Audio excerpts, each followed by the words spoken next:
நாங்கள் இயேசு கிறிஸ்து இனிய நாமத்தில் அன்போடு வரவேற்கிறோம். நம்ம ஒரு வசனம் படிக்கலாமா? சங்கீதம் 37:4. கர்த்தரிடத்தில் மன மகிழ்ச்சியா இல்லை, அவர் உன் இருதயத்தில் வேண்டுதலுக்கு உனக்கு அருள் செய்வார். நம்ம இப்போ ஜெபிக்கலாம்.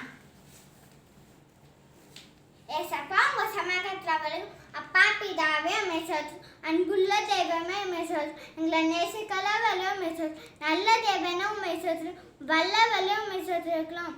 சொத்தலாம் சொத்தலாம் சொத்தலாம் எஸ்பா இந்த நாளை ஆசீர்வாதம் எஸ்பா எஸ்பா நீங்கள் சொன்னபடியே அவங்களுக்கு என்ன வேண்டுதலும் அந்த வேண்டுதலை நிலவேற்றுங்க எஸ்பா எஸ்பா.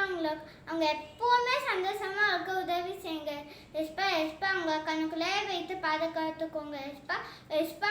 அவங்கள கை பிடிச்சி நடத்தும் எஸ்பா எஸ்பா. அவங்கள ஆசீர்வாதிங்க எஸ்பா எஸ்பா. அவங்க கூறாங்க, அவங்கள வழி நடத்தும். அவங்களுக்கு என்ன தேவை சந்திங்க எஸ்பா எஸ்பா. அவங்க நாங்கள் இன்னைக்கு காலுக்கு பிளந்த நாளும் திரும்ப நாளும் இருக்குதோ அவங்களுக்காக ஜெபிக்கலாம் எஸ்பா. அவங்கள ஆசீர்வாதம். அவங்க கூட அவங்களுக்கு என்னெல்லாம் வேணுமோ தேவையெல்லாம் செஞ்சீங்க எஸ்பா எஸ்பா.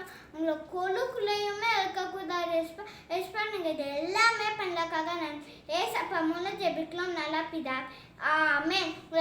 உங்களுக்கு ஏதாவது ஜெப குறிப்பு இருந்தால் கமெண்ட் பண்ணி நாங்கள் உங்களுக்கு ஜெபிக்கிறதுக்கு எதிரியாக இருக்குள்ளோம். உங்களுக்கு ஏசப்பா எனக்கு உங்கள் கூட இருப்பார். God bless you.